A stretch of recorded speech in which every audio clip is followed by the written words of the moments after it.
Good afternoon, everyone, and welcome to the webinar room. We'll get started in just a moment.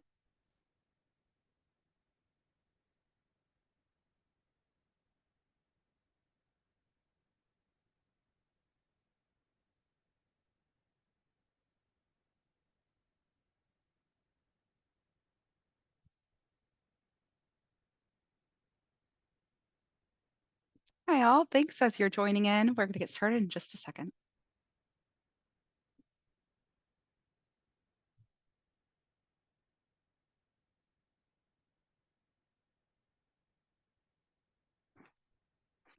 All right, welcome to our Grow Native webinar, Native Plants and Neotropical Bird Migration with Sarah Kendrick. My name is Amanda Lance Ramrup, and I am the Events and Communications Coordinator for the Missouri Prairie Foundation and Grow Native program. Thank you all for joining us today for the next webinar of our 2025 series. We'll now review a couple of Zoom basics before we continue. Today's webinar will feature a presentation and Q&A session. When you have questions, please put them in the Q&A section on your Zoom screen, which you'll find on the bar at the bottom of your window. Questions placed into the chat will be redirected to the Q&A section. Lily Grimmeroth, our MPF Conservation Program Associate, will join Sarah on screen at the end of the presentation to read your submitted questions aloud. Thanks in advance for your thoughtful live submissions. Access to this recording and other related information will be sent to all who registered in a follow-up email tomorrow. Now to introduce our speaker, Sarah Kendrick.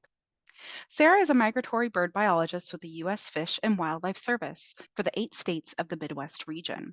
Sarah's work produces sustained impact at all levels of bird conservation. For starters, she acts as a coordinator for full annual cycle conservation and migration ecology, is the Midwest point of contact for the MODIS Wildlife Tracking Network, serves as the U.S. co-chair of the International Partners in Flight Science Committee, and that's not all. Sarah also serves on the national and international committees to address threats to migratory birds and works to inspire conservation action to slow the decline of bird populations. Sarah is a Missouri native who enjoys birding, hiking, and soaking up nature with her husband, Kip, and their 9-year-old son, Abram.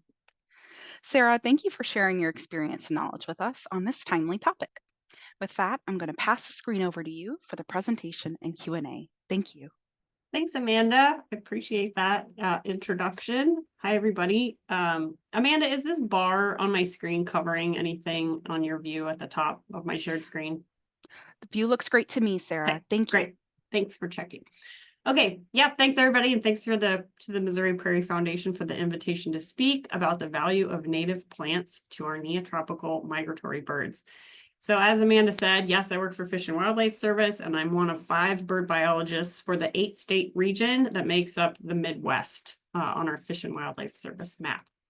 So let's go ahead and get started. So again, I'm a migratory bird biologist. So while I do work with birds and many conservation partners and programs in the Midwest and here in Missouri, I really focus on conservation efforts for migrants, migratory birds, with organizations across the country and with international partners. Before we begin to talk about migration and these migrants, I think it's interesting first to break down a bit why a bird would evolve to migrate or to not migrate. And so when we think about a few of the evolutionary strategies and motivations of being a migrant or a resident bird, which means they don't leave, they stay in the same place year round, both have their threats and their benefits. So we see down there at the bottom just a few of these threats written out. There are many threats that both the migratory and resident bird faces. But for a resident bird, they're staying in one place year round. And in our temperate zone, that means cold temperatures, inclement weather that can cause, that can impact their survival, definitely. If you remember, oh geez, I don't remember how many years ago it was, probably 5 or 6 at this point, when we had sustained sub-zero temperatures here in Missouri for over 2 weeks. We lost a lot of eastern bluebirds, a lot of Carolina wrens, because they don't eat seeds. They couldn't access the ground because there was snow and ice on the ground for over 2 weeks. And so you could tell that population took a hit because of that inclement weather. A lot of these birds can see reflections in windows. They don't see windows as a pass-through, and so they can hit windows and die or have sustained injuries that impact their survival down the line.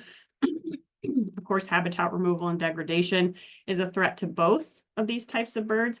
Migrant birds, they're traveling sometimes over 1,000 miles or more twice a year. So clearly they have to deal with energy needs, exhaustion along the way, again, inclement weather. Sometimes they ride storms so that they don't have to expend as much energy to travel. So they just ride those storm winds. But with that come threats, of being impacted or hurt. Sometimes they're blown off course.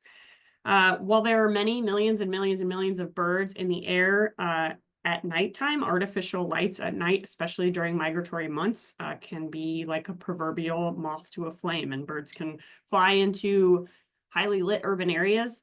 And just because there's more birds around windows, we can experience more collisions during that time of year. Cats, feral and free-roaming cats, take a lot of birds and other wildlife, and then again, habitat removal and degradation. And these are just a few of those threats to these birds.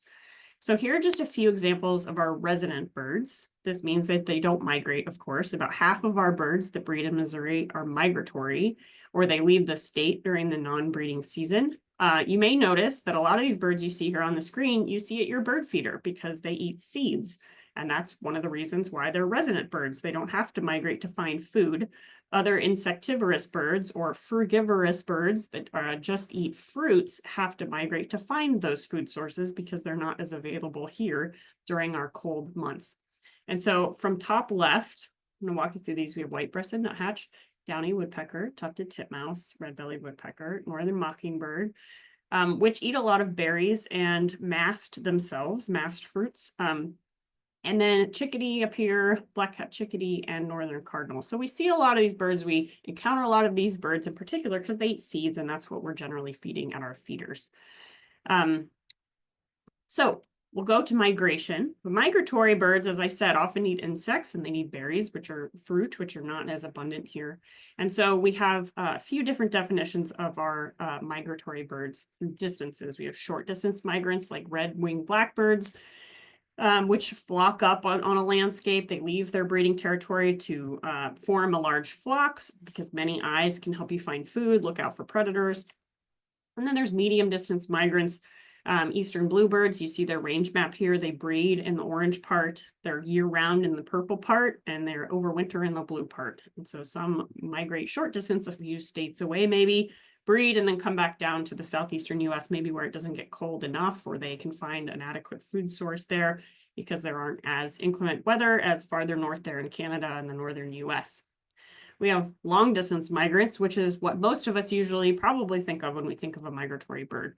For instance, you see the range map of a bobolink. The yellow is the migratory range. This bobolink in Missouri, they breed in North Missouri and farther north in the grassland parts of the country and into Canada.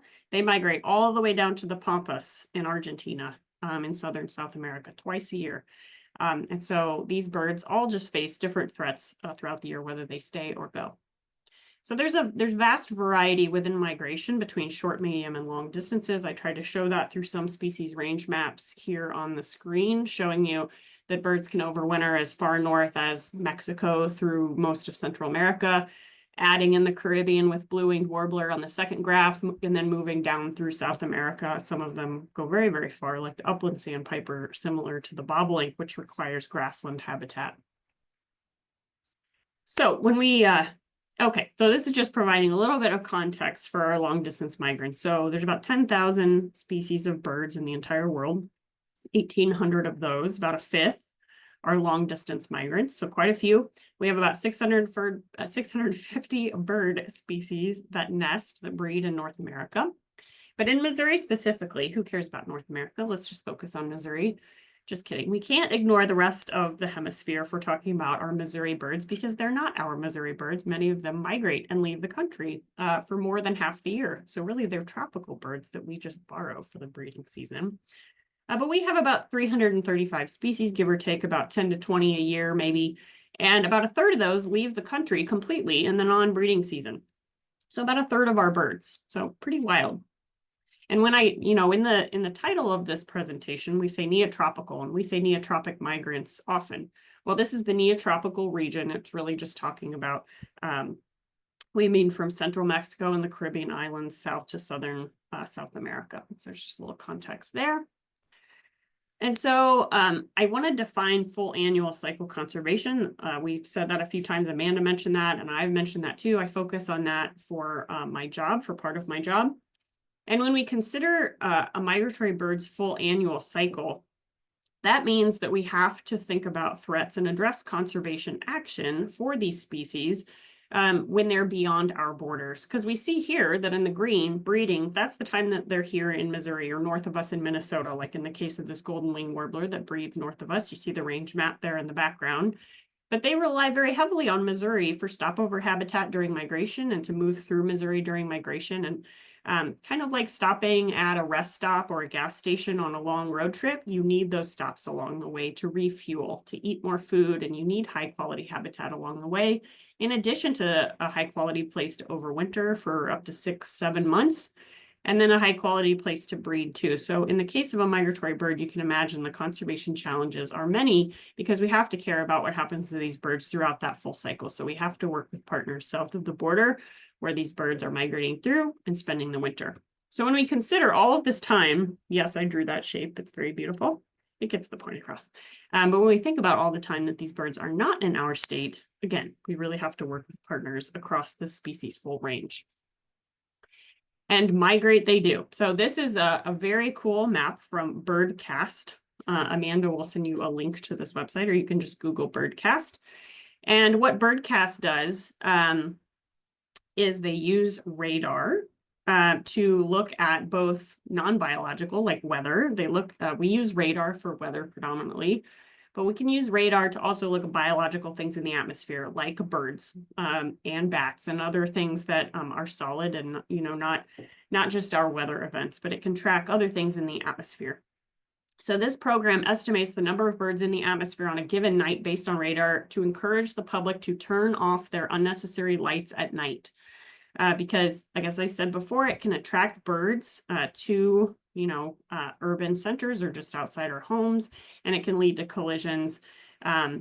In fact, I recommend just right off the bat that we replace all of our white spectrum, colder spectrum lights with warmer spectrum lights because those are not as attractive to wildlife and birds. And put your lights on your home on motion sensors. Full stop. Let's just do it. If we're financially able to do that, we should just do it because we can and because it will save birds and help the greater good. This map is for tonight, just pulled yesterday from the Birdcast website, and it estimates 378 million birds are predicted to move through the sky tonight. So turn out those unnecessary lights. This is just a screenshot from the Birdcast site from 2 days ago, and it estimates the number of birds in the sky with very good accuracy. And almost 60 million birds were in flight 2 days ago, yesterday night. It is peak migration right now, people. This is happening right now. So this topic is very timely. And these are just a few, each of those white dots with the blue around them is a view of birds leaving right after sundown or right before sundown, and they migrate at night. So it's really cool to see that across the country. A lot more researchers are using radar to find hotspots where birds are spending a lot of time overwintering, how they're navigating through urban centers and things like that to inform conservation efforts. So again, this is tonight. So this website's really cool. I encourage you to go check it out. So when I teach a lot of bird workshops, I go through the different birds' habitats and as a way to key in on how to identify birds.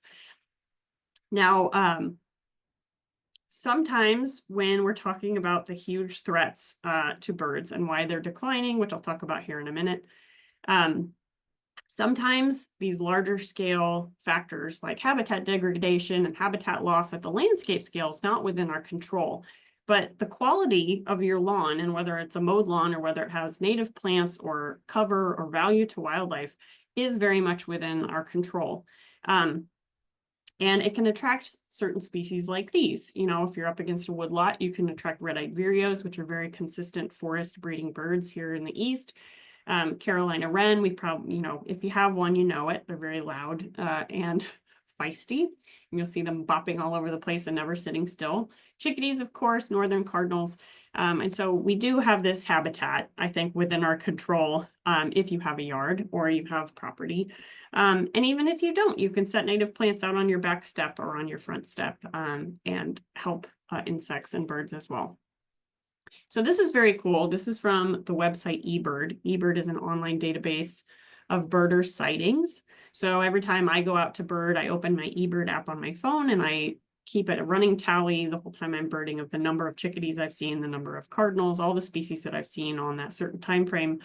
And eBird logs how much time you spend birding as a measure of effort, and they can track you like on a trail to say how far that you've hiked. And so taking in the time you've birded and the distance you've traveled birded helps them to create models like these that inform science, that help them to get an estimate of relative abundance, not just the bird was here or the bird was not here, but they can build these very intricate large-scale models because they have so much data.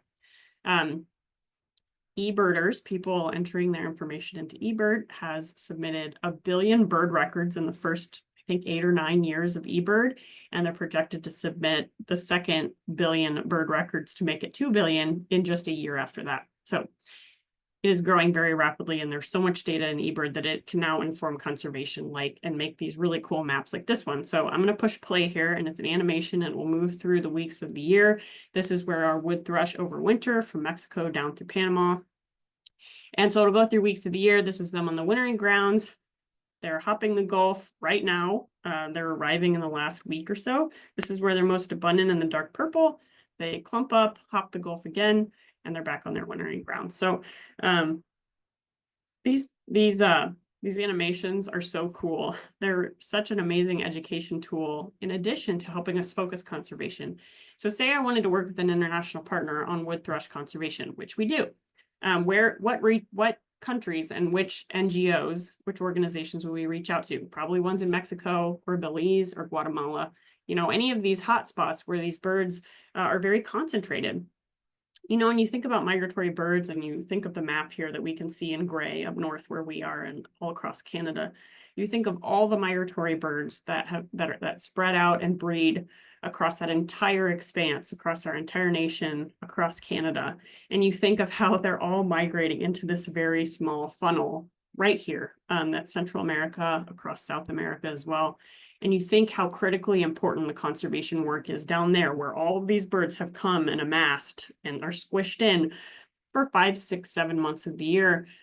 Habitat preservation and conservation efforts are so much, I think, in a way, even more impactful down there because all of these birds are concentrated in one place. If that habitat is removed or their survival is impacted in those areas, it has a much greater hit on the population because fewer of them will return to breed. Here's just another species that's different. Again, this is a resident bird, a kind of a medium distance migrant, the bluebird, which of course is our state bird. And so we see a very different map here. So this is where they're more abundant in darker purple, and we push play. This is the migration time, but a lot of them move farther north. A lot of them stay within their core territory, but some of them move around the landscape. So it's just kind of really interesting. You can spend a lot of time on this eBird website, which I'll also have Amanda send in the follow-up email link to that, so you can click around. I think they have over 1,500 species with maps like this, so you can spend a long time nerding out and looking at all these bird maps. Okay, Doug Tallamy. I can't get through a native plant presentation without referencing Doug Tallamy multiple times. So in case you were unaware, which I imagine if you're a fan of MPF, you know about Doug Tallamy. But Doug Tallamy is an entomologist at the University of Delaware, huge advocate for native plants. He revamped his property in Delaware to add back natives in, and the native insects and birds just really showed up, and he's documented that. And I know this is a huge quote, and I personally hate slides and presentations with lots of text, but sometimes you just can't say it better than Dr. Tallamy, so I'll just go through this really quick. A large misconception that we have is that we don't need to worry about the local supply of insects because they're everywhere all the time. We see bugs everywhere. A lot of people think this about birds too. Well, I see a lot of birds. I don't know how they could be declining. If this is true, where do all the insects come from and what do they eat? Do they just appear out of nowhere? The fact is that all insects, every last one of them, are produced directly or indirectly by plants. And they either eat some plant part or they eat another animal that ate some plant part. What follows then is that when we reduce the amount of plants in any given place, of course, we reduce the diversity and abundance of insects that, of course, birds eat. He said alarming headlines from around the world are reminding us of the critical link between plants and insects, and also insects to birds. Anyway, so that's just so very true. I think oftentimes we see ourselves as very separate from nature. And we are fully integrated and part of the ecosystem, even if we just have an apartment and a front step, like I talked about. There's something all of us can do. Doug Tallamy is an incredible presenter, so I really encourage you, if you want to learn more, to read his books and to go watch one of his hour-long presentations online. There's many of them on YouTube, and he's just such a talented speaker. Okay, but all of these declines in insects, the reason I talk about that slide right then is that it is leading to other declines as well. So North American bird populations have declined about 30% in the last 50 years. So this was a big finding in the journal Science by ornithologists across Canada, the US, and Mexico. And they quantified the net loss of birds across North America, and they found it to be about 3 billion birds, about a third of North American birds in the last 50 years. Very concentrated in grasslands, which is why the work of Missouri Prairie Foundation is very important, conserving our grassland and prairie parcels that remain, because a lot of those habitats are being changed into something else or degraded or lost. So it's just very important. They've taken the biggest hit at over 70% loss. I'm sorry, 60% loss in the last 50 years. So birds are having a tough time, and I really feel that we should do anything that we can to help contribute to slowing that decline. So at the same time that this Science article came out, the authors knew that this would be very impactful to the public because a lot of the public loves birds. So they created this website, 3billionbirds.org. And it outlines 7 simple actions to help birds. And so that's native plants is one of those. And so I'm just going to go through a few of those today. Not all 7, but a few of them. And the Smithsonian Migratory Bird Institute came out with these really beautiful animations, these infographics, to help walk people through what these 7 simple actions are.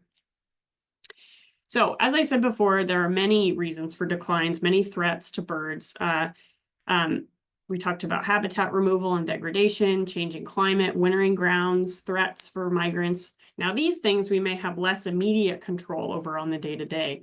And not that we shouldn't care about those threats or those reasons, but for these 7 simple actions, the group really focused on these day-to-day changes that we can make in our yards, at our homes, or with our purchasing power, the choices we make and what products we buy. And so naturally, these actions would align with the human caused threats to birds. So we have a Fish and Wildlife Service graph here that talks about the leading causes of human-related threats to birds. Clearly, we have an issue with cats, collisions, and so we'll talk about, obviously, some of these 7 simple actions reflect these threats, which are big time. So I'm only focusing on 3 or 4 of these today. So here's our first one.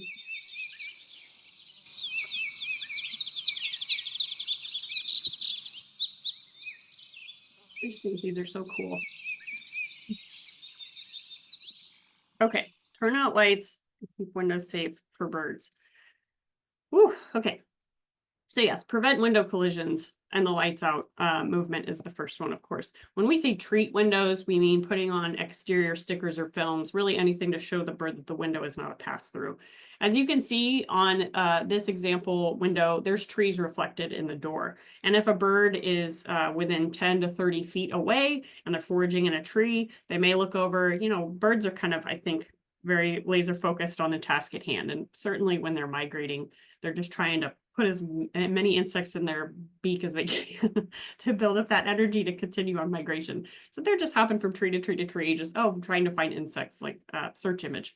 So I think they look over, they see these reflections, or they see sky, and they just fly at a much faster pace than you would think, and they slam into the window. Sometimes they revive and fly off, but we really don't know how that's impacting their survival long term to have those brain injuries. So these are some very, window treatments are an immediately effective solution that can be very low cost. You could do them today.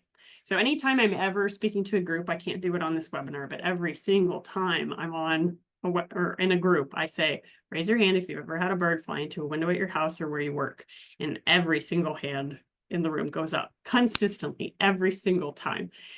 And over time, it gets kind of frustrating because it's like, there's a very simple solution. We can do it today and it will stop it immediately. So if you have a problem window at your house or at your workplace, I really encourage you to talk to the building owner or put up something like very simple solutions like these that'll stop that. Because how many people live in homes?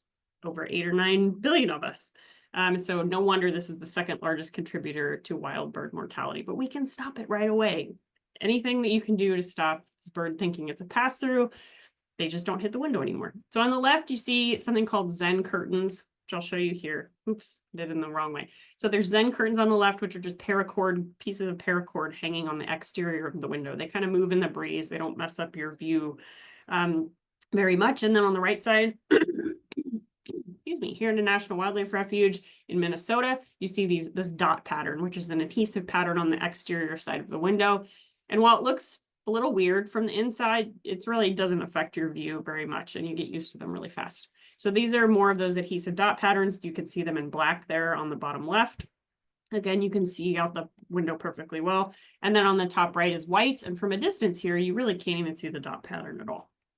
And then these are those Zen curtains or paracord curtains. We put these up. This is my office here in Colombia. And yeah, they just attach to the outside windowsill. You don't have to put anything on the window. You don't have to replace them very often at all because they're very sturdy. And yep, they're just connected from a common line at the top, and they just hang down every few inches, and they just kind of move in the breeze.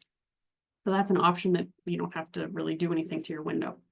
This is a brand new website that was kind of kicked off by the Fish and Wildlife Service, but tens and tens of partners across the country, organizations that do a lot of anti-collision work have come together to make this stopbirdcollisions.org website. It's the Bird Collision Prevention Alliance. It kind of brings together a lot of this anti-collision information across the internet into one place. And so American Bird Conservancy is a big vocal proponent of treating windows and stopping collisions. And so all of that information is kind of compiled in one place through this. So I encourage you to check out that website, learn more about it, see what your options are. I guarantee there's an option for you at your home or business that will not be too much of an inconvenience for you. And it'll stop the problem right away.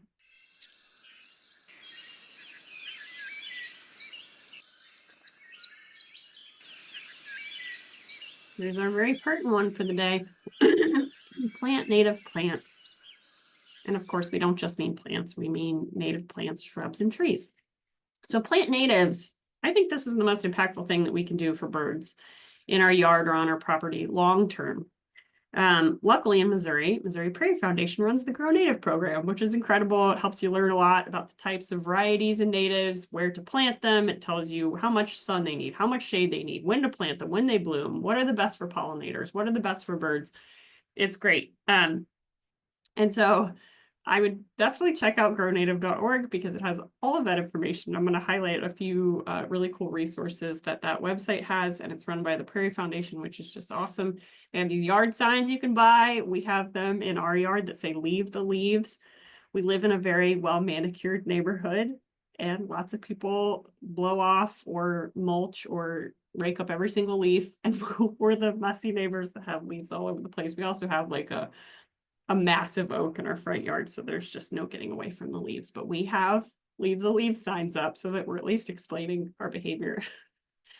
And I have another quote slide again, so I'm going to go over it really fast. But this was from an interview that you can find online. But this guy asked, why should people choose native plants instead of lawn? And so Doug says, Dr. Talamy says, we humans are part of nature. We depend on the life support systems that nature delivers us every day, but the way we landscape excludes nature and pretends that we're separate from nature. Lawn doesn't do any of the things we need every landscape to do, and there are 4 that he likes to focus on: sequester carbon, manage the watershed, support a food web, and support pollinators. So lawn is the worst plant choice for all this. We've got over 40 million acres of lawn. He says we have this notion that what's happening in parks and preserves and those, safe public places is good enough. And it's not good enough because we see the decline in breeding birds and other insect losses. And so we now need to do conservation outside of those public lands. And that means our private property, and lawn is the lowest hanging fruit that's out there because it's an ecological dead zone. And so literally we can all do something, right? We can all do something at multiple scales. So this is an example of how someone can do something. This was our child's little school that he went to about 5 or 6 years ago. I can't believe it's been that long. But they decided to turn their front grass lawn into a prairie. And it looks wild and crazy, but man, there were insects all over it, and it's so beautiful. So here's what it looked like. Took a few years. Native plants always take 2 or 3 years to really just take off and look gorgeous. But there's your little boy. Gosh, he was so little. And here's another view of it. So it's just great. They educated people on it, and it looked amazing and had insects all over it, and it was perfect. This was our backyard at our old house. The person who owned our house before the Grow Native program, way back in the day when it first started, had a grant program that the person who owned our house before us wrote an essay, and he won a competition to have his yard planted in natives. So when we moved into this house, this whole bed was here. We added a bunch of stuff, but this whole bed was here. And my husband really liked this sumac forest that he created along there was a big bed over here. But yeah, it was a really cool program. It was from a long time ago when they were trying to kick off the Grow Native program. But yeah, so we were very spoiled that we had a baseline to build on top of, but this was our backyard. So when we talk about the foods and things that how these natives are planting, or how these native plants and trees and shrubs are helping birds, these are some species that provide berries for these berry eating species you see here: cedar waxwing, top right American robin, of course, and yellow-billed cuckoo. And then these plants provide seeds. They focus on that for our finches, goldfinch and purple finch. And then, of course, our hummingbirds. We all love our ruby-throated hummingbirds. And so these are just a few of those species. And all of these resources are online. The Grow Native website is incredible. And I did not capture all of the top 10 lists. These top 10 lists are awesome. A lot of people, they don't want to know an extensive list of 50 plants they could buy. They want to know just a few to go to look for. And yeah, look at all these top 10 lists to support bees in spring and summer and fall, winter pollinators, native plants for pollinators. There's one for songbirds you see there in the top right. And it's an awesome resource. I really encourage you to go there. It answers all your questions on where to find plants and what the importance is. So this is just a really cool example. This is Margie Terpstra's lawn in St. Louis in her Shady Oaks neighborhood. And she has an amazing array of native plants. She keeps neat edges, so these things can look neat as well. Not always wild, but it's just really beautiful. And she has the bubbler. So she built this water source thing they call the bubbler. And it's surrounded by natives, of course. And so moving water in your backyard, it doesn't have to be this. I mean, this is really great. This is like top tier here, but you don't have to be this elaborate. My yard has nothing like this. So Margie is setting the bar high. But moving water is next level bird habitat. So birds can hear moving water, and they can see moving water on a landscape. And so water wigglers you can place in a bird bath if that's more your style, or a bubbler like this. Any moving water can really help attract birds a lot. They can also, yeah. So don't forget watering in your backyard setup with your bird feeders. It's often a piece of it that's overlooked. Here's a few pictures from Margie's backyard that she shared with me. So thank you, Margie. But just really cool. A brown creeper, which is only here in Missouri in the winter. So they go up to the boreal forest to breed. So this is our state's like their tropical locale that they come to for the winter. So even our winter migrants. So these are pictures all from Margie's lawn with insects in their mouth. It's just such a perfect array of photos. These are not common yard birds. I've gotten a few of these in my yard, just birds passing through on migration, but it's just really, really cool to see how if you put it there, the insects will find it and the birds will respond and other wildlife will respond.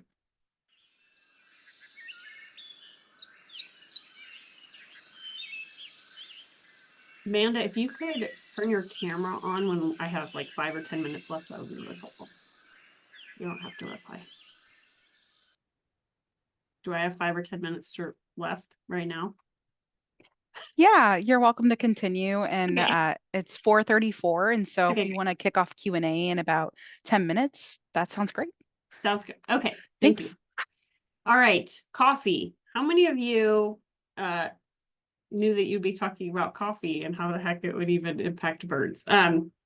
So choosing coffee is very important, and here's why. So here's an example of some of the work that I do focusing on full life cycle. I kind of in the background, I'm like a background player, like a facilitator and a coordinator. So when I was with the state of Missouri, I worked for the Missouri Department of Conservation as the ornithologist. And we had lots of contacts at eBird that I mentioned before that make these full life cycle maps. And so I kind of helped facilitate the creation of these maps by state. So this is one for all 50 states, but we made them for Missouri and all the states to show where our priority birds overwinter.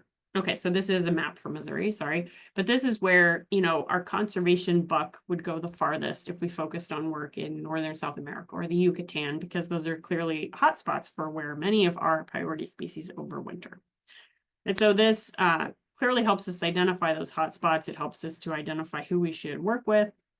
And so it just so happens that this range that is high priority for migrants also overlaps with the coffee belt in the world, and where coffee can be grown in the Western Hemisphere. So again, imagine all those species across Canada and the US smashing down into tiny strips of habitat. It makes it very important what you do and what ag commodities are occurring on the landscape that could remove forest that looks like this. So this is mid-elevation Costa Rican forest. These are mostly my pictures just from having the great fortune to be able to visit that country. And many of our migratory songbirds need this particular elevational band. So I'm not even talking they need forest in the tropics. Many of these species are very specific to an elevational band, whether it's mid-elevation, high elevation, lowlands. So again, you think of all the birds smashed into these habitat that breed across the US and Canada. You know, honestly, I used to think that any bird, you know, that overwintered down there would just fly down and use any old forest habitat or any old tree even. And that's not the case. So again, not only are they constrained to a relatively small part of the world, they're within that constrained to a particular elevational gradient. And sometimes they're constrained to just specific tree species we're finding. And so this topic in habitat conservation is even more important, focusing on putting our money where our mouth is, literally. So just the briefest of coffee primers is that the coffee plant is native to Somalia, Ethiopia, and Yemen, and it's grown in all those places you saw on the map. So it is a non-native species where it is grown, but it's not invasive. I just think it's very interesting and funny how some non-native plants get a pass because they provide something valuable to us as a society, like our coffee. But they're certainly naturalized in a lot of the world, but I guess as long as they're not invasive, it could be worse. But yeah, coffee was introduced by Dutch traders in the 1700s, and it used to be grown on the forest floor under a dense canopy of trees.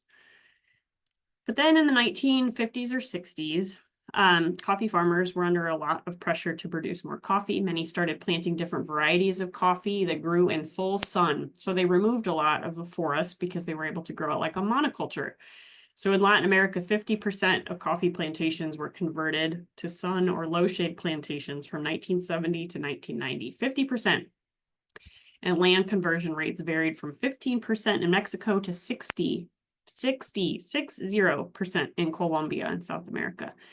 And so you can see on the left that clearly that is not going to provide enough habitat for migratory birds. The shade coffee on the right, you see the shade plants growing in the understory here, here, here, here, here.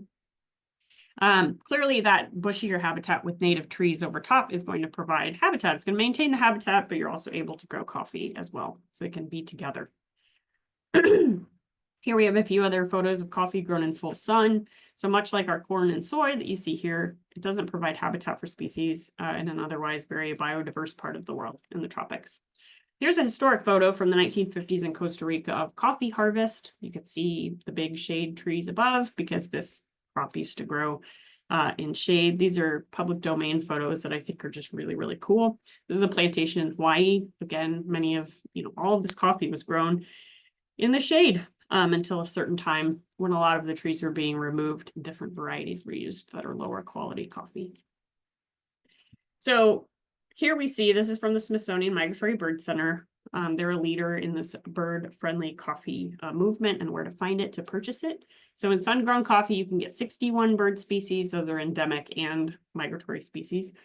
Partial shade, 79, but bird-friendly shade-grown, meaning you have native trees over top, can support, almost 250 bird species. So big, big difference even from the partial shade. And again, not all of these trees, if these trees were non-native, they're not as helpful because they're not attracting native insects. We know that from our native plants here, so not all shade grown coffee is bird friendly. So we need to make that distinction a little bit. You can see here that we're not only looking at ag being grown here, these are coffee plants, these are all coffee plants, but we're looking at a habitat, right? We have multiple tiers of niches and places for migratory birds to go. But we see things like this. So this is the picture from a bird conservation partner of mine, Ernesto, that I've done multiple modus tagging projects with. That he lives on a coffee farm. His family owns a coffee farm. And this is the view out from their coffee farm. So we can see at that mid elevation band that big chunks of forest are just being removed for grazing and for different ag commodities. Same in Colombia. We look at the side of this, mid elevation forest, tropical forest, and a lot of it's just being chipped away. And over time, where are these migratory birds supposed to go? We look across the mountain range there, and there's certain parts of these countries in these mountain ranges, this habitat, that are pristine, either through public land holdings, which can also be under threat by people who go in there and log. But there's just threats galore with these migratory birds. So we should do what we can, right? I will say that I have only drank bird-friendly coffee at our house for the last 6 years or so.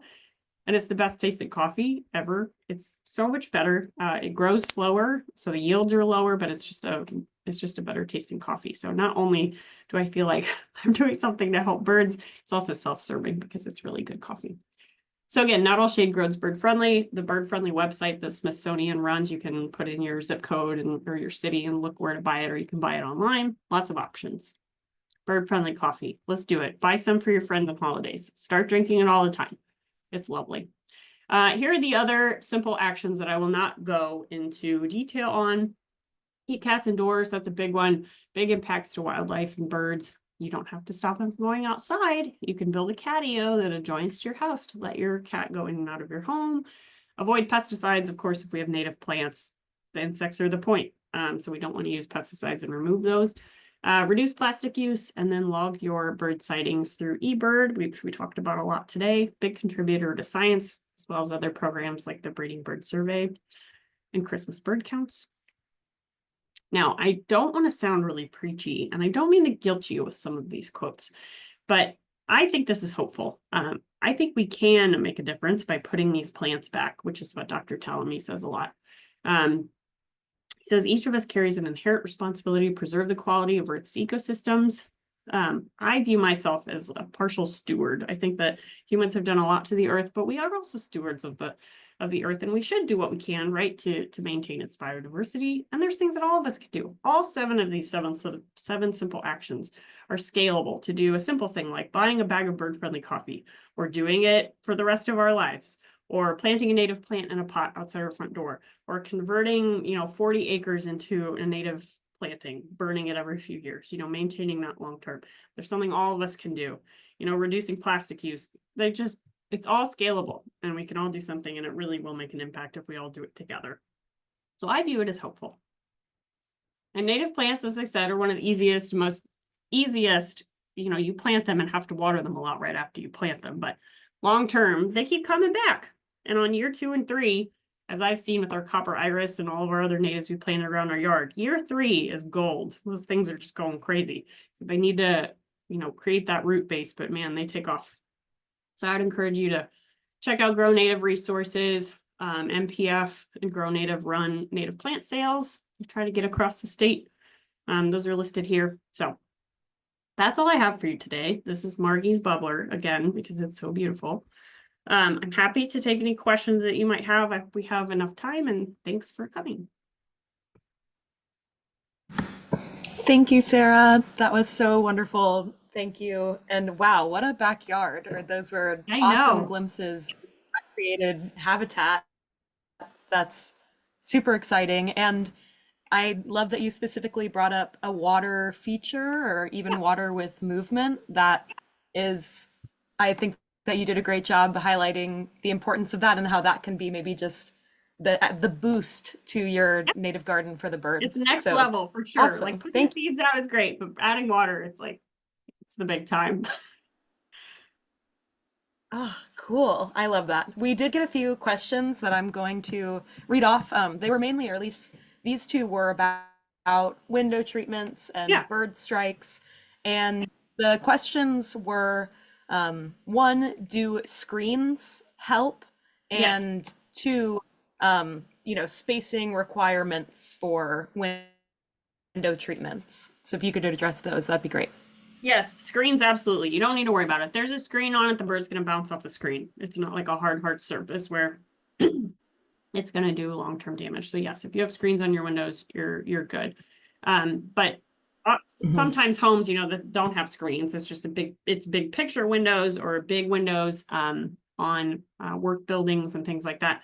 Especially alcoves that are all window lined, like that go into like a front door of a business. You saw it on that Sherburne National Wildlife Refuge entrance. Sometimes when birds get in there, they see reflections and they like somehow can't get out. They see the other reflections and they're trying to bounce around. And so sometimes that can kind of attract them into a place that they can't figure out a way out of. Or it's just all the threats in one place. I'm not sure. But so there's certain parts of even our office buildings or where we work or any building where you don't have to treat every single window in the entire building. That's a lot. It can get really expensive and sometimes that's not feasible at all. Oftentimes, if you have vegetation outside your home or business or the windows that are problem areas, you usually have a tree or vegetation 10 to 30 feet away where the bird is flying, you know, from that point to the window.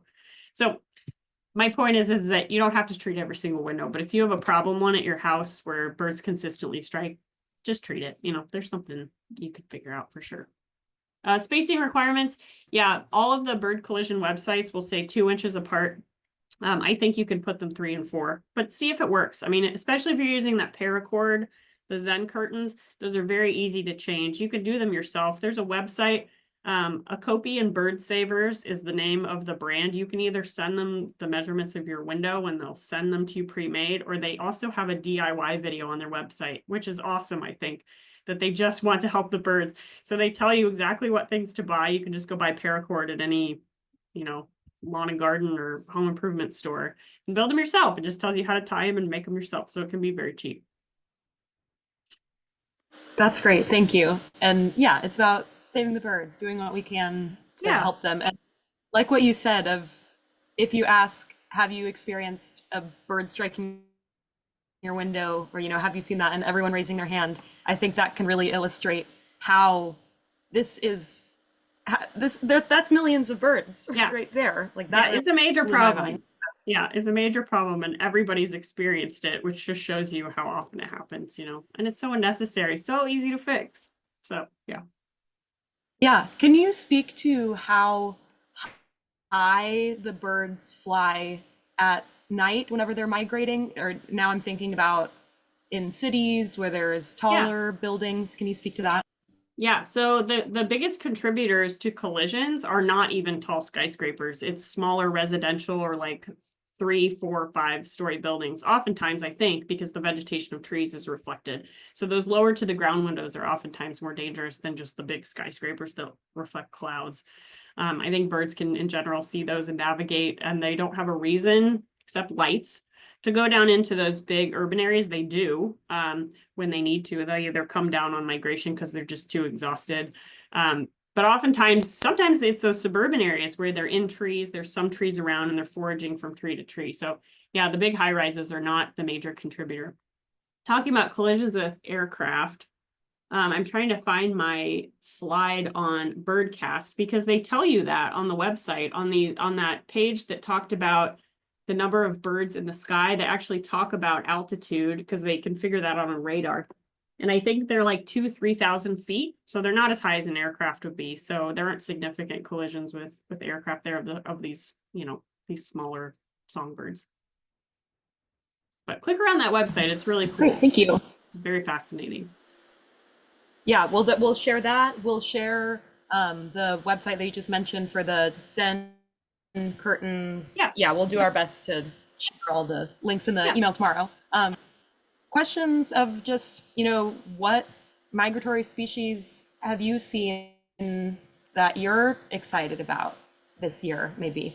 Yeah, no, that's a great question. So there have been migrants flowing in over the past 2 weeks. Again, we have that huge oak in our front yard, and we've got a Nashville warbler and Tennessee warbler right out front, a Swainson's thrush just like perched in the oak, and lots of migrants. So I think the ones that I just mentioned don't breed here. They're all migrants. So they're all just coming through and you step out the back door and just listen. I'm listening every morning. I have rose-breasted grosbeaks at my feeder. We had a few orioles this morning. So birds is peak migration right now. Birds are moving through. So I encourage all of you to get out there. But yeah. Totally. Thank you. Yeah. We had one question of, do you have suggestions for a placement of a waterfall to reduce risk from neighbors' cats that roam free? So maybe, yeah, waterfall placement and how to deal with if there are cats around that you can't control. That's a really tough one because you don't want to track birds to a place, especially some of these rarer ones, to a place where they're going to be under threat. So I don't know. I think that would be a tough decision to make because I don't know if I would want to bring them to your yard. I think the bigger thing that would be the harder thing and the scarier thing would be to talk to your neighbors. And I know it's a very touchy topic.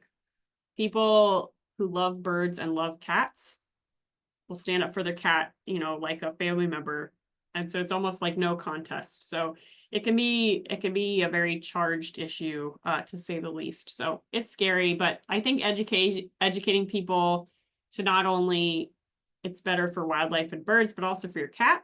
And there's lots of information like that on these websites, like American Bird Conservancy has a lot of information about catios, those areas where you're still let your cat be outside and get some exercise, but they're kind of contained for their own safety as well. So I don't know. That's a tough question. I think depending on where you are, if you're in more of like a suburban area with like patches of forest around where you're going to attract some of those like rarer species that are declining more and more, I don't know that I would do it. But if you're in like city center, I don't know. It just depends. It's hard. Usually if you're feeding birds, you don't want to put too much cover around at the base if there are cats around because you need the birds to be able to see if a cat is approaching. If you have a lot of, it's kind of a balance, right? I mean, cats are a game changer. Like if you put a lot of cover around, I usually have a brush pile under my bird feeder or nearby so that they can escape from avian predators, but also cats as well, to leave some space in there so they can duck down and hide somewhere. But you don't want to put a big thing surrounding it because cats can also use it for cover. It's not the cat's fault, you know, they're a natural predator. But Great, thank you. I think that wraps our questions. I so appreciate your time, and this is such an exciting topic. And thank you so much, Sarah. Yeah, I appreciate you guys. Thanks for what you do and thanks for the invite. Okay, thank you, Sarah and Lily, for taking us through the live questions and for your presentation also, Sarah. It was incredible. Access to this recording and other related information shared by Sarah will be sent to all who registered in a follow-up email tomorrow. Before we continue, I have an announcement about our Give STL Day fundraising. Thanks to the generosity of our donors, we've already hit 72% of our goal. Pre-giving for Give STL Day continues all day today and culminates with Give STL Day proper tomorrow on May 8th. Gifts on behalf of the Missouri Prairie Foundation will be matched 100% thanks to generous donor matches. More on this in the follow-up email tomorrow. Now for a review of upcoming in-person and online events. Register now and join us at 4 p.m. on May 21st for our next Grow Native Masterclass, Native Perennials for Planting on Slopes, with Shannon Curry, Leader of Education and Outreach with Grow Native member Azelle Native Plants. Most of us garden on sites that aren't flat. We deal with hills, ditches, banks, ridges, and all the ups and downs that come with them. It's physically more difficult to work on them, and they're particularly vulnerable to erosion when rainfall goes downhill, gathers speed and volume. What plants work best on slopes? In this session, we'll discuss objectives for managing those slopes and connect them to plant attributes that fulfill those objectives and so much more. The live masterclass will include a presentation and question and answer session, just like this one today. Note that as a masterclass, the recording will be made available only to those who have registered. The webinar is free to all MPF dues paying members and Grow Native professional members and will be $15 for non-members. But as you know, masterclass fees go to support our nonprofit conservation work, so visit MPF membership page to become a member and attend all those masterclasses for free. Next, plan to register for our soon-to-be posted upcoming webinar series on wetland plants and ecosystems. Each topic will have individual registration pages. Grow Native professional members continue to sell native plants and associated products at sales through May. More information on each sale, including participating vendors and pre-order details, can be found across all of our channels and in that follow-up email. You can shop for yourself or for other enthusiasts in your life. You might have been inspired by today's presentation about birds, and so maybe you also want to look up some on our Grow Native website that will be supportive of them in their habitat. You can also give native plants in containers as gifts for recent grads, parents, as shower gifts, and so much more. Info about creating those convenient ensembles is available on our Grow Native website with a quick keyword search of container. Finally, guided prairie walks, hikes of natural areas, and tours of native plantings are open for registration ongoing on our website under the Events tab. We hope that you can join us. For the latest event updates, remember to sign up for our biweekly newsletter to get all of that and more in your inbox. From me and the Cross State team. Thanks for joining us. And thank you again, Sarah, so much for your information today. I know that I'm personally so excited to act on it. All right. Thanks, everyone. Everybody have a great night. Bye.